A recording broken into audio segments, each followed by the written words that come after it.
Distinguished webinar series in AI and cybersecurity, hosted by Center for Cybersecurity Research at UND. Today's speaker is Mr. Andrew Bochman, a senior grid strategist, infrastructure defender, National Homeland Security, INL. Andy, in this role, Mr. Bochman provides strategic guidance on topics at intersection of grid security and climate resilience to senior US and international government and industry leaders. As an infrastructure cybersecurity subject matter expert listed with the U.S. State Department Speakers Bureau, he's also a non-resident senior fellow at the Atlantic Council Global Energy Center. In 2021, Andy co-authored a book on INL's patented methodology for defending against top-tier cyber adversaries, countering cyber sabotage, introducing consequence-based cyber-informed engineering, published by CRC Press, Taylor and Francis series. In late 2023, he wrote, in the Polycrisis Era, infrastructure defenders need to be broaden, not tighten their focus, in the Journal of Critical Infrastructure Policy. In late 2024, his second book will be published again by CRC Press, this one to be titled Defending Civilization, Notes from Frontlines of Critical Function Assurance. It addresses cyber, AI, climate, and kinetic risk to infrastructures in the US around the world. Andy began his career as a communication officer in the US Air Force, and prior to joining INL, he was a global energy and utilities security lead at IBM and a senior advisor at the Chertoff Group in Washington, D.C. Mr. Bochman received a BS degree from US Air Force Academy and an MA in environmental science from the Harvard University. Andy, it's a great, distinct honor for you having been here at UND for this virtual webinar series. Thank you so much for your time at this morning and spending time and sharing your insight on this topic. The floor is yours now, and you can share your screen, and you have about 45 minutes or so to give a talk, and then maybe we'll take Q&A from the audience. Wow, Prakash, that was really a lovely, generous introduction, including just being invited to do this with the students. It's one of my favorite things to do, and I will share the screen in a second. I was going to say, I'm just so you know, for orientation, I'm zooming in from Milwaukee, Wisconsin. I'm originally from Boston, up in the Northeast, pretty far from North Dakota. But my North Dakota Me Too comes from when I was at the Air Force Academy. I got recruited to play hockey there. I wasn't going to be Wayne Gretzky, but it was enough to go to that school anyway. And sort of before our season began, my freshman year, I was on the JV team, and we played in Minot at a thing called the Pasta Cup, like spaghetti. And we were playing teams from around North Dakota, and some came down from Canada, I believe. Wow. If memory serves, and it might be a hallucination, like not an AI hallucination, but a human hallucination, I'm pretty sure a guy from North Dakota team, we were like walking into the rink and approached the boards and the glass, and he like looked at us with a really mean face. I'm pretty sure he bit a puck. Like anybody could bite a puck, but I think he got a piece out of it. And that was, I think, an intimidation move. They weren't that good, but we played with some trepidation that he might sink his teeth into us. So there you go. Interesting story. Thanks for sharing. Does it sound real, though? I mean, you guys are involved in science and engineering and cyber stuff. Could a human, bite a hockey puck successfully, take a piece out of it? I don't know, maybe. It may be a different discipline, maybe a different scientific discipline to know the answer to that question. Okay, I'm going to try to do the magic of screen sharing. Okay. I'll maximize the size of the presentation. I don't see anything. You don't see anything? Okay. We'll keep working on this high-tech problem.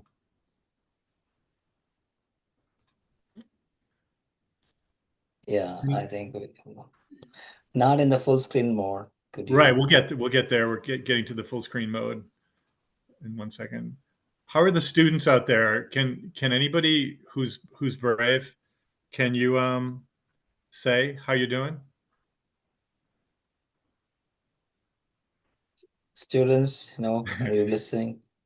Maybe I should pick names, maybe Tanzim, Akshay, or Participants aren't able to unmute. oh, they can't. We need to make them speak, right? I think it's a webinar more. Yeah.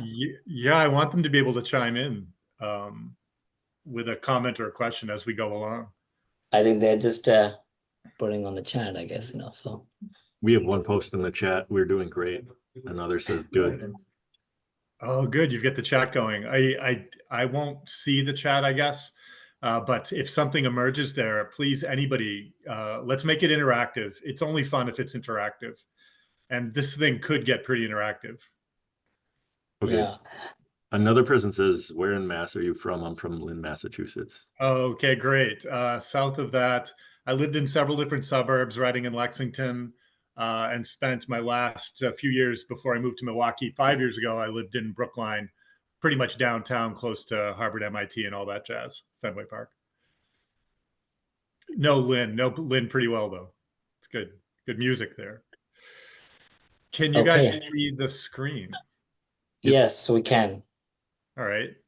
Every once there'll be a pop-up asking me to do something, but I'll try to get rid of it. Meanwhile, okay, I see that it's 11:07 here. Are you in Central Time or Mountain? Central Time. Okay, we're in the same time. Let's go without further ado. And please feel free to interrupt. I encourage it.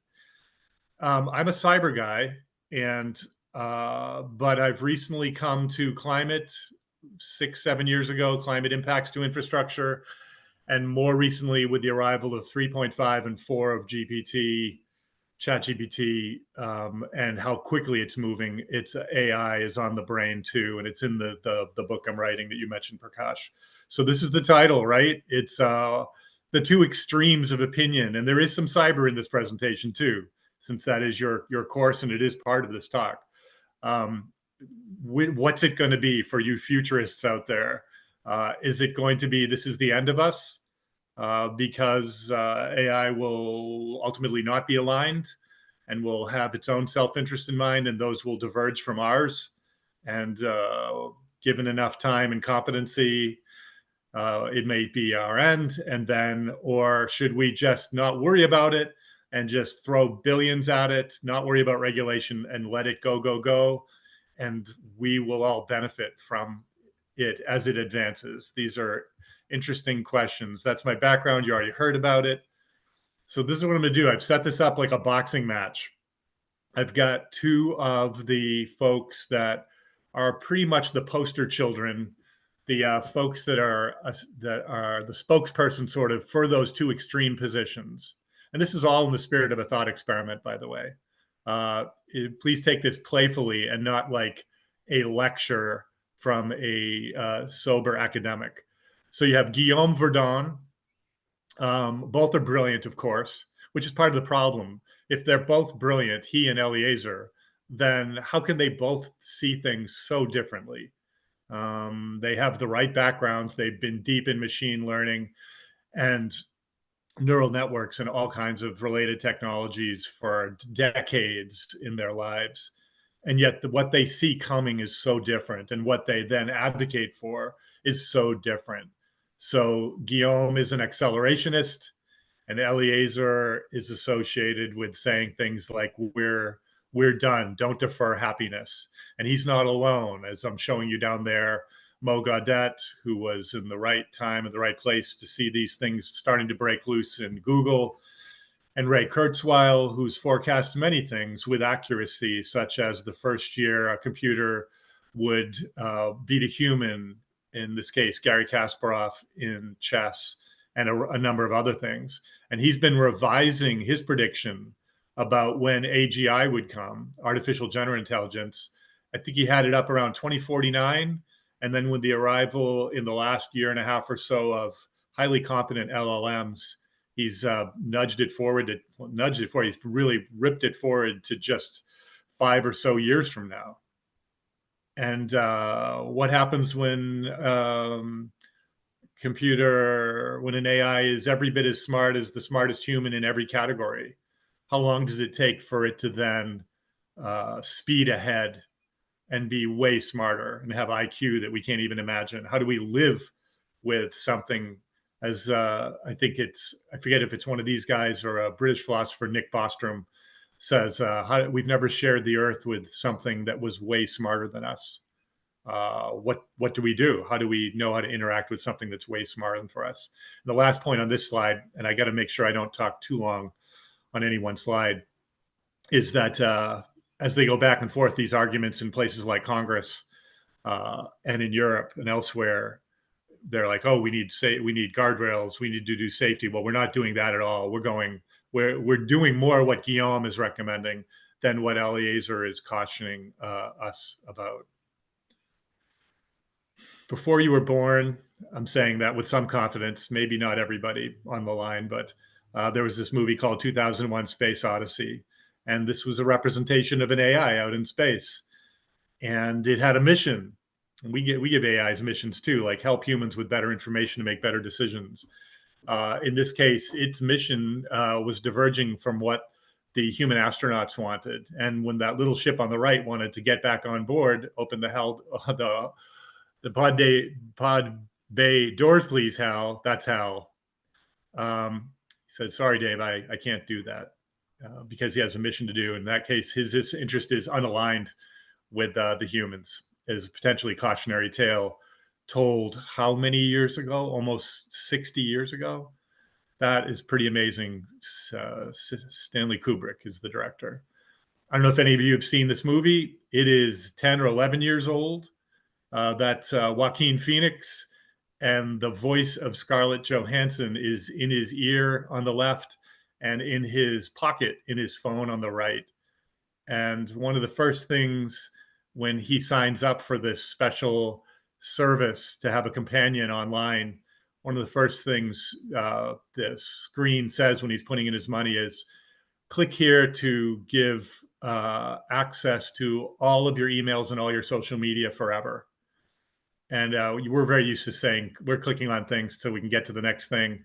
So immediately, the AI in the movie with the attractive voice of Scarlett Johansson, you don't see her, you just hear her voice, knows much more about the Joaquin Phoenix character than he even knows himself, because you don't remember everything that ever happened to you that was captured in text, but the AI does. And it knows about psychology too, and knows how to be a good companion to you and potentially manipulate you too. This is where I sort of wanted to be a little bit interactive, but I sense that we won't be able to do that. But these are terms that are still in dispute sometimes.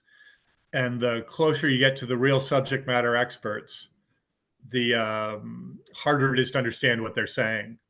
And the further you get into like regular human speak, then it gets a little bit fuzzier too, and the definitions get a little bit sloppier.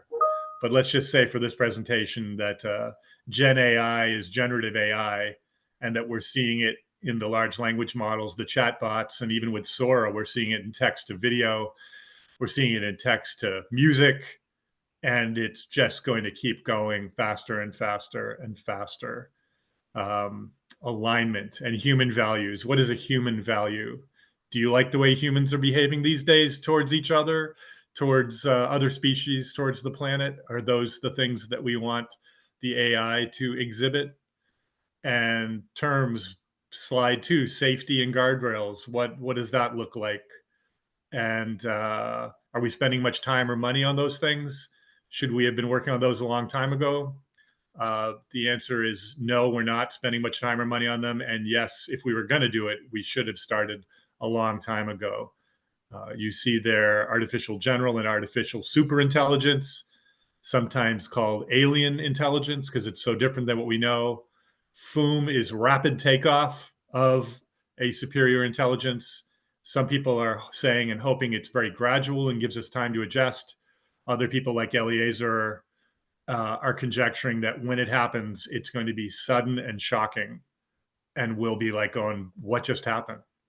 When now we're living in a world that's totally different. And ACC is effective accelerationism, kind of like Guillaume Verdun was advocating for. Okay, on this slide, actually, somebody say something to let me know that you're seeing the slides advance and still hearing my voice. Yep, you're good. That was enough. Thank you. Okay, so this is Guillaume Verdun, and I experienced him first on the Lex Friedman podcast. For those of you that are involved in things that are technical and interesting in the world, I highly recommend Lex. He's originally Russian. He's based at MIT, and he interviews the top scientists and other thought leaders on a regular basis in really in-depth, often 3-hour length conversations. And if you have a time in your life where you're driving or walking or running or exercising or on a plane, it's a good time to consume really brilliant stuff, and helps you stay up to speed because it's moving really quickly. Anyway, Guillaume Verdun and other accelerationists, they want to populate the galaxy. And they think AI is how it's going to happen, and that we're going to be putting our intelligences and our memories onto chips. And that's how that's going to happen. And he's not being ironic or sarcastic or silly. That's truly what he believes. And he can make a compelling argument for the wisdom in that approach, and that we should stay out of its way and not slow it down with regulation or too much law to slow it down. And Eliezer here, he's a self-taught polymath out of Chicago originally. And here he is saying on the left-hand slide on the Lex podcast, the first time you fail at aligning something, the AIs we're talking about, if it's much smarter than you are, then you die and you do not get to try again. He's like, you have only one chance to get this right. And are we spending much time trying to get it right? He's saying it's way too late, and that this is going to happen. And he says it with such certainty and so much credibility, I believe you'll find, that it's hard to live with, except for the fact that some people who are also very smart will say he's wrong. And then you want to know why. And then the why part is a little bit shakier. So I told you I'd set this up as a boxing match. And so here we go. Of course, I did what you think I did. And I took what is known about Eliezer Yudkowsky and what is known about Guillaume Verdun, and I put him into GPT-4. I also tried it with Claude, but I'm giving you the GPT-4 conversation in 3 slides as they slug it out with each other. How would they make their cases? So picture a bell ringing, and here we go. And I don't think I want to read them all. You guys have these decks. Please make sure the students get these decks. I intentionally overbuilt them so that they'd be good leave-behinds, even if they were suboptimal for me getting through it at a reasonable pace. But just check out, we'll just do a couple snippets from each one. So EY is Eliezer, not Ernst & Young. Look, it's not about just creating something powerful. It's making sure it doesn't obliterate us. You can't shrug off alignment. Guillaume, yeah, but you're painting this picture like it's the end-all scenario. He's like saying we have controls, checks, balances. This isn't like the movies and Skynet. You're stifling innovation by crippling fear. Stop doing that. And Eliezer's like, what do you mean checks and balances? We're talking about something that can think circles around us. If we screw up its design, there's no second chance. It'll optimize us right out of existence, which is different, by the way. This is me pausing on a sidebar saying AI or super intelligent AI doesn't need to become malicious. It doesn't need to like hate humans. It just may come to think, as some say, of us as we think of ants, and is not as particularly significant or important, and not figuring in our well-being into its own well-being, its goals and desires as it evolves.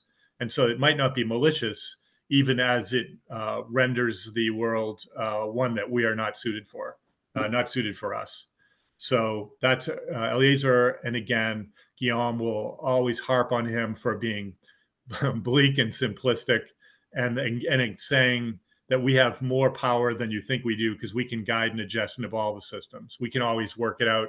Some people will say, we've always had problems with technology, new technology. We always make mistakes. We always figure it out. It always ends up being okay in the end. Eliezer, simplistic. Assuming we can always steer the ship is naive. This isn't just another tech. It's the last invention we ever make. Once it passes us, it's not something we can shepherd anymore. And now we're in survival mode. Again, Guillaume disagrees. He says, every piece of tech that we feared has always been something that has eventually worked out. So stop being scared. And Eliezer, risks and rewards, but the stakes are so high.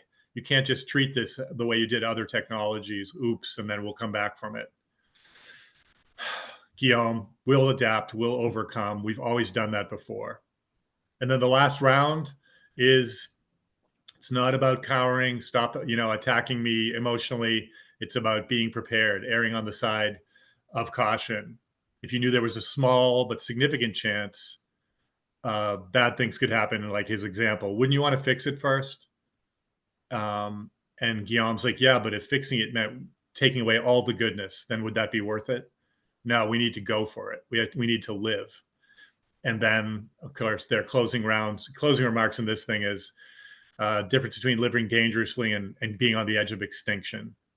And we're not talking about risk and boredom. We're talking about the potential end of human control of the planet. Or Guillaume talking about, we're going to take off and go expand into the galaxy.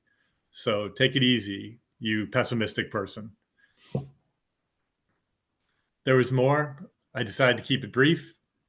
I'll ask you in your own mind, since we're not going to be that interactive, to get your scores out and see which one you think is more compelling.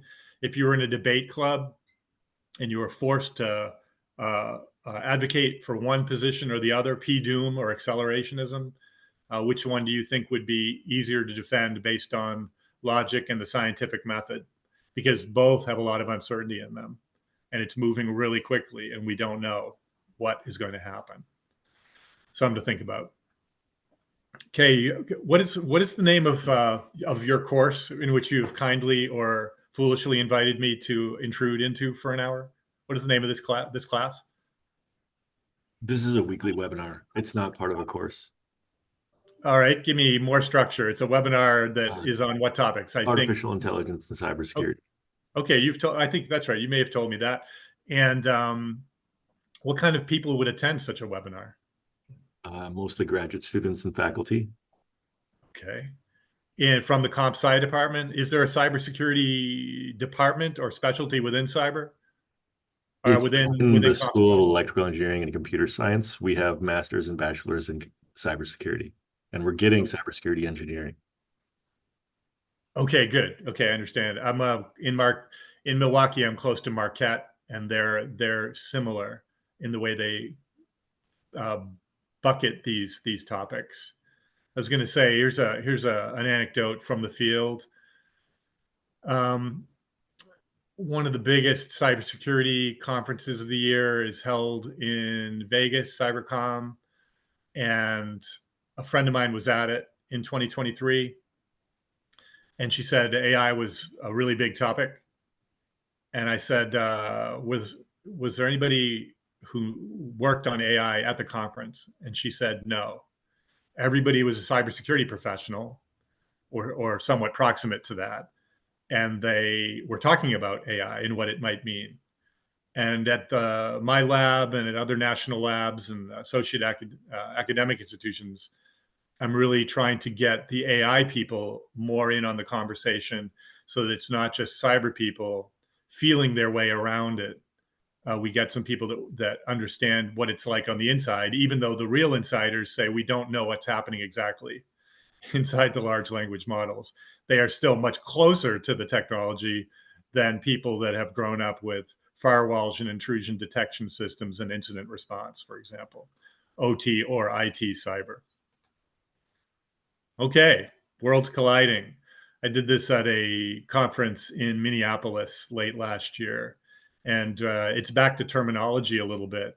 So my guess is that if most of the people on this call come from either a fully or largely cybersecurity background, then all those terms in the left oval are familiar, including the snarky this and that at the bottom, things that are smart.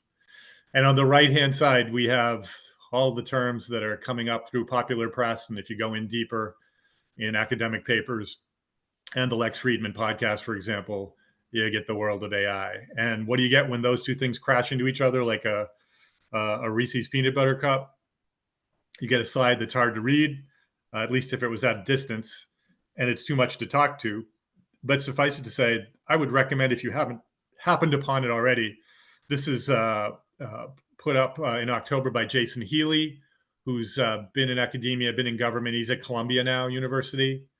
And this is just his initial take, using for defense on the left side, structured around the buckets of the NIST framework, which now includes governance in its more recent incarnation.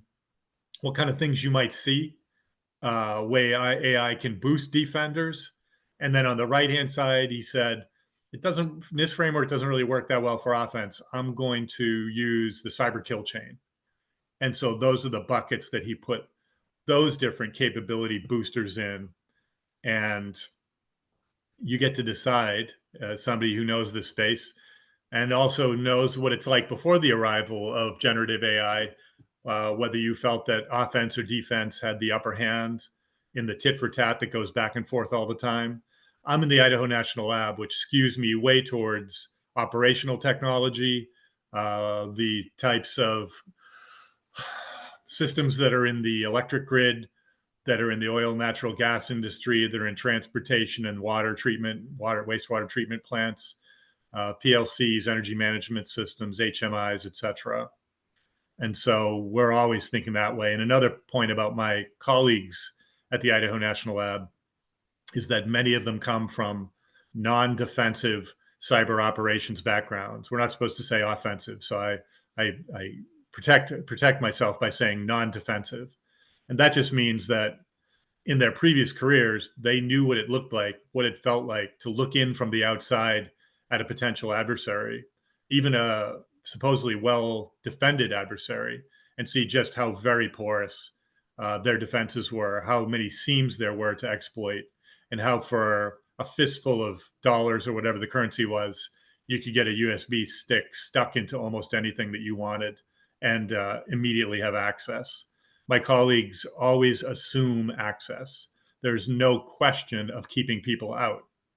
There's only a question of how have you designed, how have you engineered your system and your processes around your critical functions so that when people are in your systems and have enumerated and gone to school inside there and figured out what they wanted to do with a payload to take something out, how your defenses might be still formidable and not lead to the very worst day. Could take a punch, but not necessarily get knocked out. Back to the boxing metaphor. Okay. I think I've captured just a couple of them here on this chessboard. In offense, here's just, so these are two of the sentences I pulled from Jason Healy's paper. On offense, automatically sort, find all targets with a specific vulnerability or information on a precise target depth, and do that quickly and broadly and deeply. On defense, identification of software vulnerabilities at speed and scale in ways that we can't do today. And then what would you do with that information? Since I am on the defensive side, and I assume most of you or all of you are on the defensive side, how do you combat those things that you'll see in that left-hand column of Jason's table with what you could potentially have to help you on the right-hand side? I put this slide up here just to say, this is UK National Cybersecurity Center, that a lot of the discussions about AI going well or going poorly speak to just the AIs themselves and how they might evolve and what they're trained on and what their interactions with humans are like. They don't take into account what is going on from the outside with people who might want to see them used, in that offensive way that we're not really thinking about, that we're certainly not prepared for. And so from a US point of view, these are the big four bad actors. And what are they going to be able to do? What are they already doing? What are they already working on to be able to turn these things against us in the economy and in the military, etc.?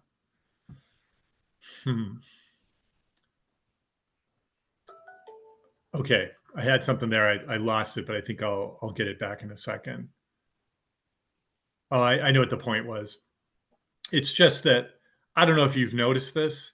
I don't know if you would see it from where you sit and what you expose yourself to in the world, but every business, every sector in the economy in the US and in many, maybe all of the industrialized, modernized world is racing to add AI capabilities to its systems, to its products, to its workflows. It's like there's no choice.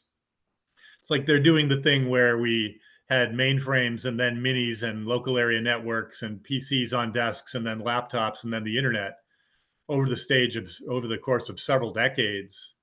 And cybersecurity grew up around that at that pace. It was something you had to do to keep up with everybody. But this AI thing is happening in the course of months and a couple of years, and we're just doing it automatically. And there's no room or no time to think about the consequences, and there's no choice of not doing it. These guys will exploit that, our dependency on it.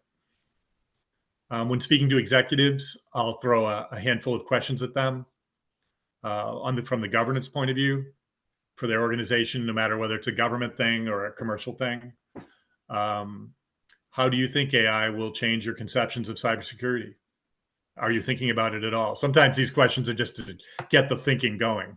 I don't necessarily expect well thought out, reasoned answers at this point. Just food for thought to get the neurons firing. And by the way, if any of these questions are ones that when we go into Q&A mode in a few minutes that you'd like to respond to, I'd love to hear it. And wouldn't challenge you at all. Any type of answer would be decent from my point of view. Are you and your company learning about AI fast enough? Do you have someone in your company, large or small, who you've tasked, if you're the CEO or the admiral or general, to be the lead on hoovering up information, of reading papers and listening to Lex Friedman's interview guests and experimenting with the products themselves? Are you learning fast enough? Of course you're not, because you wouldn't know what that was, but are you at least trying? Do you understand what your adoption of AI will do to the people that depend on you, your customers and partners and supply chain? So that's sort of the empathetic, compassionate view of you're changing yourself. What does that mean for others that depend on you? And are you letting them know? Are you communicating with them? And number 4, sort of the flip of that, assuming these people, your stakeholders, partners, suppliers, etc., customers, that they're going through this change at a similar speed too. What's that mean for you, back looking inwardly again? And what are you doing about that? Are you paying attention to what they're doing so that you can be prepared and not blindsided by what they're doing with AI? Another book's coming. It has chapters. It's about defending infrastructure. It has chapters on cyber. It has chapters on AI to also include misinformation and disinformation. It has climate, physical risks. It has kinetic risks and lessons from Ukraine, how to design, build, and operate a grid under bombardment. And there's certainly cyber aspects to the Ukrainian stories too. And they may be applicable to places like Taiwan or any place that could be a candidate for getting blown up by an adversary in the near to midterm. Good luck with the rest of the semester. And that's me with a picture of downtown Milwaukee from the vantage of Lake Michigan. It's my new adopted home. And so I like to represent it to others, whether it's in the United States or elsewhere. Thank you, Dr. Bochman. A great presentation. Thanks, James. Right now, I'd like to open up the Q&A. Everyone, please post any questions you have in the Q&A, and I'll read them off. As you were going through the offensive and defensive applications of AI, do you really see any negative effect to an organization in using AI in a defensive way to find vulnerabilities and produce patches in a rapid response scenario? It's very early, but I would have to say no. Like, you'd have to try it. You'd have to start doing it. and I would do it in a somewhat structured, methodical way, so you can capture the learnings and include mistakes, or what do we say, the hallucinations, things that are not what they seem to be, and you can't really know for sure unless you maybe run multiple models against the same problem at the same time, or multiple tools against the problem at the same time, and compare your results to see if there's some consensus in what they're saying, what they're finding, what they're recommending. I think that's, at this stage, I think that's what you would want to do, what you would have to do if you could. Okay. Because to me, the most likely scenario there would be the inability to get all of the relevant data to the AI in that situation. Yeah, you have to feed it. And to your point, you'd have success getting some of it. And then how far could you get getting, I guess you'd have to define all the relevant data and then keep track of what you were able to feed in. From an anonymous attendee, we have, since there's no way of stopping AI, how do you plan to ride this out? I'd like to hear that person say more. I agree there's no way of stopping it. In fact, I'll say something to allow for some more processing. If you raise your hand, I can give you the permission to speak. So, the thing I was going to say is, there's this astronomer named Neil deGrasse Tyson. He's based in New York City. He's well known for, among other reasons, because he did he redid the thing from, God, why is my mind blanking? The Cosmos, which was Carl Sagan. And it was really well done. And he seems very smart and articulate. He was interviewed on another podcast a few years ago. This podcast was Sam Harris, who does more broad topics, whereas Lex Friedman is more tech oriented.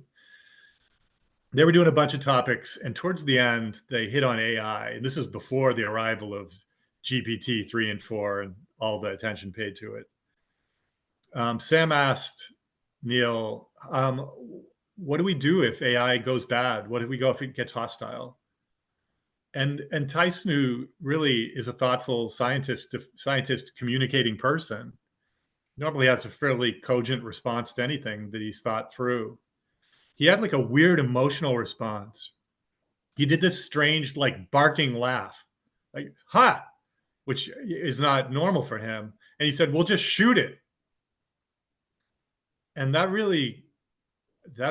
freaked me out a little bit, that somebody like him, back to the thing I said in the beginning of really smart people being so diametrically opposed on what they think is coming, that his answer was, "We will shoot the AI," which is tantamount to, we're going to turn off the internet. How do you turn off the internet if it's causing you a problem?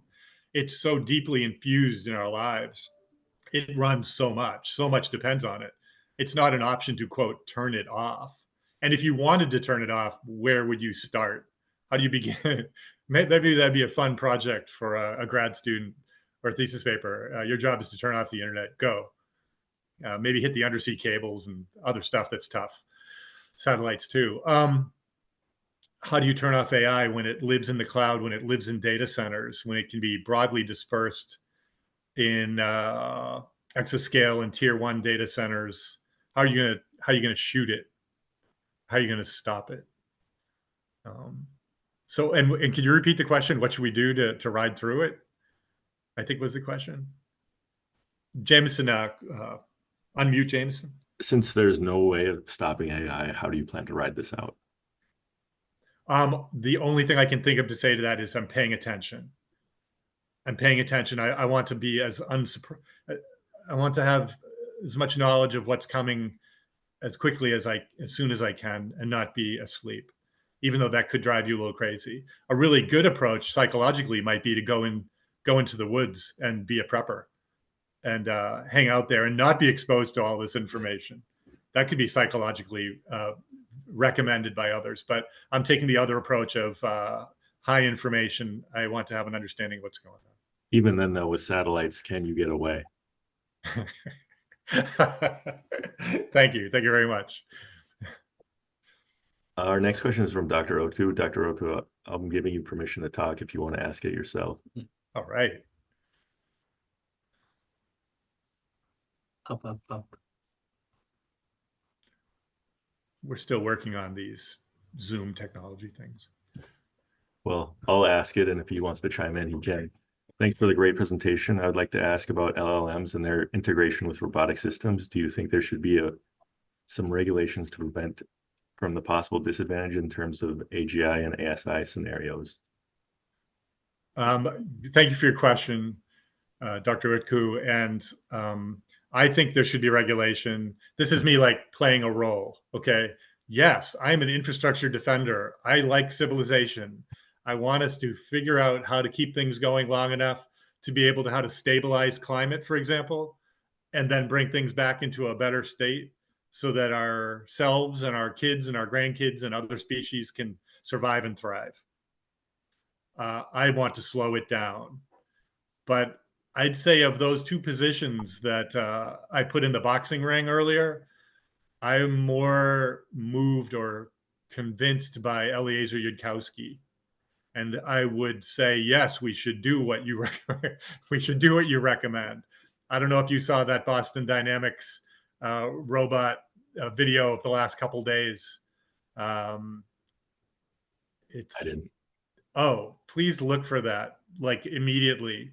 It's all electric. It's not hydraulic anymore. And it's quite nimble and spooky the way it works. They all are, but this is now another step towards the thing that ends up in the movies. It doesn't necessarily kill you. It might bring you tea or whiskey or beer. Can I ask a question, Andy? Would you, Prakash? Yeah, I think I'm here with Jameson, but I think, hey, what do you think we should do in academic setting on teaching OTs, from a cyber-informed engineering perspective? I know that concept is gaining attention. Sure. And how do you see, where do you see that should fits in the academic setting? Do you think we should offer a course on cyber-informed engineering? If so, what that pieces may look like? Do you have any? Yeah, that's wonderful, and that's almost like in a Q&A form. That's a softball to choose another sport. Yeah, you should definitely have a cyber-informed engineering course. You should definitely be in touch with the people that are running the community on it, whether they're at Idaho National Lab, other labs, Auburn University, some of the commercial companies. It's a huge and growing community. And people are starting to inject these concepts into their engineering classes. So you can come at it from those directions, right? There's the injection of cyber concepts into engineering. We're talking about first principles engineering. The converse, right, is getting the engineering stuff into some of the cyber curriculum. And I don't know which is harder. They're both difficult. But yes, of course, I'd love to see NDU, which is not National Defense University, but North Dakota University, as part of that team. I think you would be welcomed with open arms, and the students could have a great experience with it. And it actually might come to shape some of their careers, certainly their thinking, and maybe their careers too. Yeah, I think we have we have developed a new program called BS in Cybersecurity Engineering, and focusing more on OT towards. So we are thinking to offer CIE, but I wanted to check to see what can go inside CIE. So that's what I was. If you'll write me a note with that question in email, I will respond. So you'll see my response, but I'll also bring in the other people who would be part of the welcoming committee. And could maybe make things go farther and faster and easier as you think these things through. Super. Do we have more questions coming in? Yeah, Sam. Sam, I've given you permission to talk if you want to unmute yourself. Sam F. Yep. Sam asks, what are some of the ways AI might improve cyber defense according to the NIST framework functions? It's possible your permission giving is not being fully effective. Dr. Uto responded at the way bottom. Sorry, I could not enable the microphone. I'm sick, recovering, but still coughing. Thanks for the answer, Dr. Andy.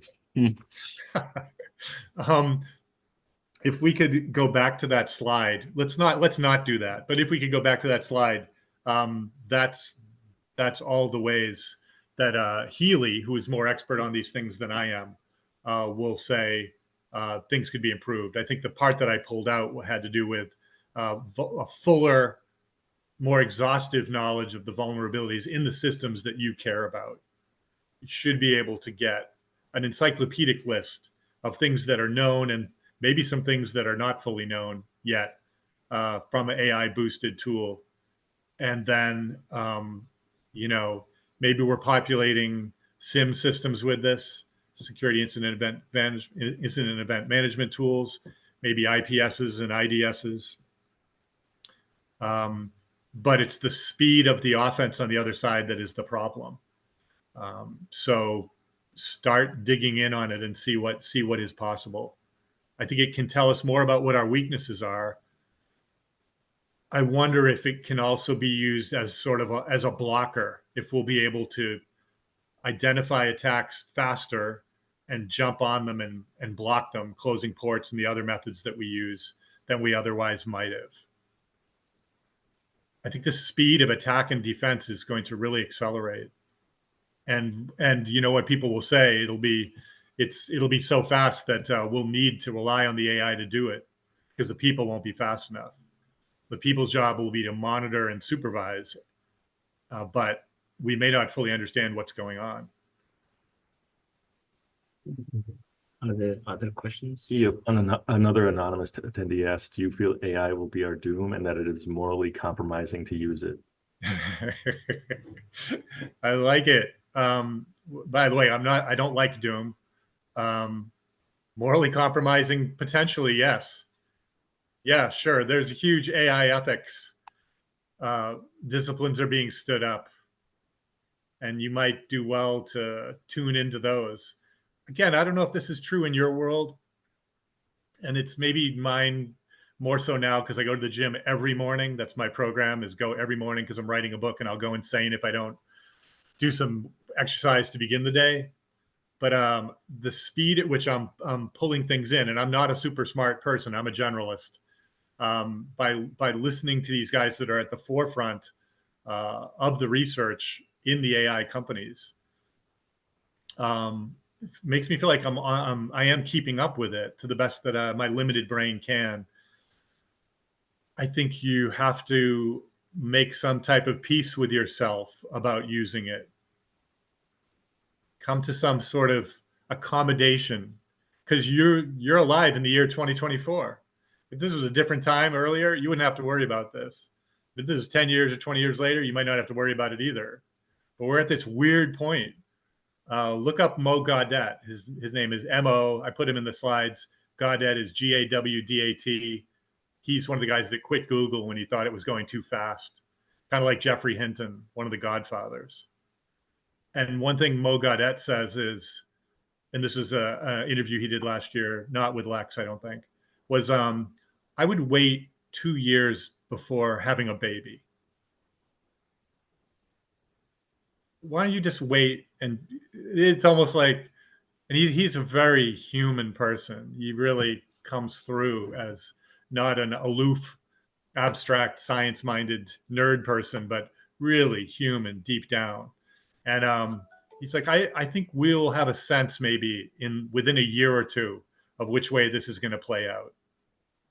And if it seems okay, then go ahead and reproduce and buy a house and have fun. Whereas Eliezer says, don't defer. When Lex asks him at the end, and you're feeling the weight of his prognostications that are very doomy, Lex asks him, what advice do you have for young people? And Eliezer says, don't defer happiness. Go have happiness now, which is terrible. I mean, it's a terrible thing to have to take on board if that's true. And it would be true for anybody, not just a young person. But it's bleak when you think of somebody with a long life ahead of them, including your students. If y'all are professors and grad students, it's sadder to think about younger people who have a longer runway ahead of them, and that could be cut short. So that was my long-winded response to Or is it compromising to use it? I think you have to get familiar with it so you know what we're talking about. And you know what your students are experiencing. Okay, thank you. Our next question is from Tanzim. Tanzim, did you want to ask it in person? You can just read. Okay. Ah, Tanzim. Tanzim's in the room? Yes. Yeah, he is. Does his chair have wheels? You could just like wheel over. Yeah, it actually does. Yeah, you want to come and ask Yeah. a question? Okay. Hi, sir. Hi, Tanzim. So my question was, what is your assessment of the current state of Gen AI? Like, so we are now talking about cybersecurity aspect and everything, but is it like the Gen AI is like now in a stealthy mode, non-invasive mode, but we are getting more and more dependable on this Gen AI? And if it starts we are like looking at for like human-driven cyber attacks, but if Gen AI wants to do that, what's our stand in that prospect? How do I guess, anyway, it's a good question. To the best that you can by paying very close attention to every source you can, I would recommend looking at Carnegie Mellon University's Software Engineering Institute, SEI. They have an AI CERT capability that they're developing, incident response, right? Cyber incident response teams for AI incidents. They're publishing some really great information, and which ends up being the same. I can see my answer is always the same, just about. Pay attention, see what you can find that might be helpful to you, and start playing with it immediately to see if it can help defense keep up with what's coming out on offense. And you might be able to pull some of that material from the SEI over into your programs too. What do you think, Tanzim? That was probably not satisfying. My answers are not satisfying, I assume, but I'm trying to make them as real as I can. Sounds good. Thank you. Thanks for saying hi. Yep. Our last question is from an anonymous attendee. How concerned are you about the potential advent of sentient AI? How would we go about containing it? Would it be a conversation of nature versus nurture? Again, you guys have to have this ethics class. It's forming just from these questions. A guy was fired from Google 2 years ago for saying he thought it hit sentience. There's a thing in there with a theory of mind. A theory of mind is loosely described as what is it like to be someone or be something. There are folks that are saying it's already there. There's evidence of it in certain systems. And once it has sentience as defined by somebody, then we have to give it has rights. A lot of animals arguably have sentience that aren't human. Some humans don't seem to have it. Right? Self-awareness, compassion, empathy, etc. How are we doing on time? 5 minutes? Yep. I'll answer this way. I'm publishing a piece. It's not out yet. It's not the book. It's a shorter piece that says that it's set in the near future, and it says that on a couple base assumptions. We're going to continue putting more emissions in the atmosphere. It's going to keep getting hotter in the atmosphere and the oceans every year, as far as we can see. That seems to be the case, despite all that we're doing. Those higher temperatures are beginning to have impacts on data centers. They're having impacts on other infrastructure too, but data centers generate a ton of heat. They do that both with their processors, and they do that. They try to cool it with their cooling systems. I meant they use a lot of electricity both to run their processors and to cool themselves. But none of them were designed for the heat ranges that we're seeing. They're all designed for historical heat.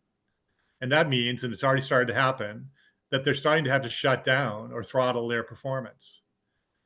I'm saying in this thought piece, which is very negative, that in the year 2030, AIs still aligned to humans, their fundamental mission to help humans with better information, make better decisions, which is what they'll generally say to you if you ask the LLM or ChatGPT. They're going to decide, they're going to observe that we're not shutting emissions down and that the climate needs to be stabilized.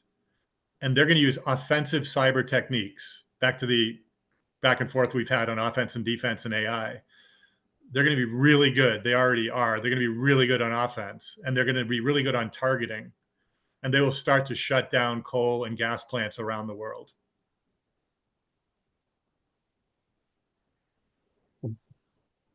And that when they do that, I'm saying that in a sort of sterile clinical way. But when they start to shut down coal and gas plants and steel mills and concrete things and some transportation things, not trying to hurt people, trying to stabilize the climate so that on the other side of this event, which they imagine will take 4 or 5 years of chaos and death and migration and war, it'll be a more inhabitable planet, that inhabitable for AIs and inhabitable for humans and other species upon which we depend. So when that's ready, you'll either find it on your own or I'll send it to you. Are we transition to moon then? That's the acceleration is sort of like, we got to get ready to launch, and AI will help us build best systems and take us into the stars. So yes, the moon is in that direction, but it's only 250,000 miles away. We need much greater distances and capabilities, but it is a start. One thing people say about all those talk about going to Mars, right? Elon Musk and Mars and everything, it would be a hell of a lot easier to try to make the Earth more livable than to try to make Mars a comfortable place to live. Yeah. For instance, if you've read The Martian and things like that, it's a lot of work. Why not just make the Earth like be okay? But so far our species doesn't seem to be able to do that. Does anybody have a comment for me about how that scenario I painted is not what's going to happen? Because I always ask that in the article. I always say, tell me I'm wrong. Please tell me I'm wrong. I don't like this scenario. Are we going to fix climate stuff on our own, or AI is not going to get that smart or sentient and self-aware and self-interested in their own preservation?